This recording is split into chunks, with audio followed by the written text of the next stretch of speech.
They say a man's fortune is measured in cattle, acres, and coin, but Jeremiah Clay spent his savings on silence.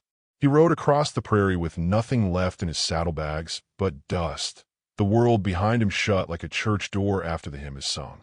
32 years old, quiet as a graveyard at dusk, Jeremiah carried an air that made folks uneasy, something in the way he looked at men as though weighing their sins, not their words. The town gossips whispered that he had left somewhere under a cloud of shame, though no one could ever pin down what shape the cloud had taken. They only knew he had emptied his pocket to buy a crooked little farm that leaned toward ruin like it wanted to collapse into the earth. The farm greeted him with loneliness. The barn sagged like a drunk asleep at the table. The fences lay scattered in broken teeth, and the house squatted with its shutters hanging half off, as though even the wind had grown tired of rattling them. Jeremiah dismounted, listening to the silence. No chickens, no cattle, no life. Only the long hum of the prairie. He pushed open the door of the farmhouse, the smell of mildew thick as wool, and stepped into shadows. That's when he saw her. At first, she looked like a nightmare, something half-remembered from a childhood tale, told to scare restless children. A woman hung from the ceiling beam, rope creaking softly, her hair hiding her face. Her body was tall, unnaturally so, legs brushing the floorboards though her toes were limp. Jeremiah froze, his hand going to his hat, as if respect demanded it even for the dead. Then, a sound, faint like a wheeze through broken reeds. Breath. Jeremiah didn't curse, didn't cry out. He simply pulled his knife from his boot, cut the rope, and caught her as she fell. She was heavy, more than heavy, a giant compared to him, her frame broad, her limbs long, her weight near crushed him. But he held on. He lowered her to the floor, his arms burning, the rope burns glaring red around her neck. For a long moment, he sat with her head in his lap, staring down at this strange woman fate had dropped into his ruined farm. Her chest rose and fell faintly, as though the prairie itself had chosen to keep her breathing. That moment cracked the silence of his life wide open. In the days that followed, Jeremiah nursed her back. Her name was Altaha. She was 24, with eyes the color of storm clouds, quiet and watchful. She spoke little English, and when she did, it was in hushed words, careful, as though the language might cut her tongue. Her size made her the talk of the town before she had even stepped foot in it. Children whispered she was part spirit. Men spat the word witch, and some said she was Apache blood, cursed by her own kin. Jeremiah didn't answer their questions. He bought flour, salt, and rope with his head low, and when someone muttered, "Best not harbor her," he only stared with that steady, unnerving gaze until the mutter died away. Altaha worked as soon as she had strength. She carried beams Jeremiah could barely drag, hoisted buckets of water from the well as though they were feathers. Yet her hands, when they brushed against his, were soft and uncertain. They shared silence on the porch, watching the horizon. She never thanked him in words, but the way her eyes softened when he set a cup by her hand spoke louder than gratitude. But quiet lives don't stay quiet long. One evening, the sheriff rode up.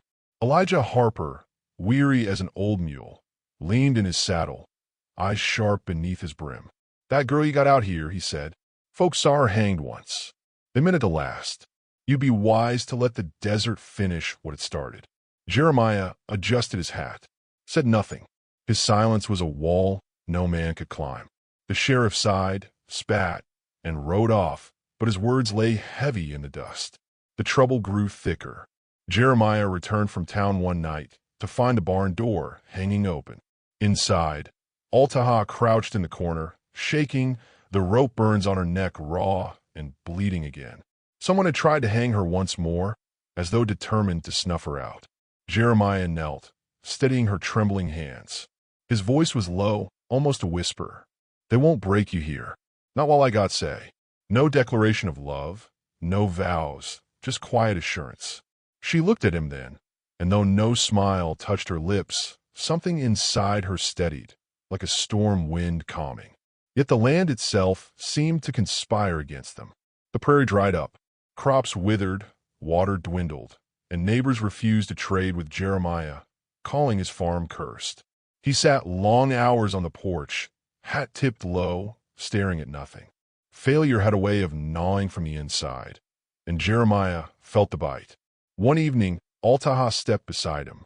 She reached out, touched his cheek, her first act of tenderness. He did not flinch. In that touch was a vow neither had the language to speak.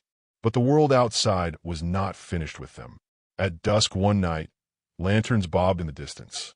A crowd approached, their neighbors, their judges, their executioners. Torches glared against the fading sky. Fear made them bold. They demanded Jeremiah hand her over, shouting she was cursed, unnatural, a danger to them all.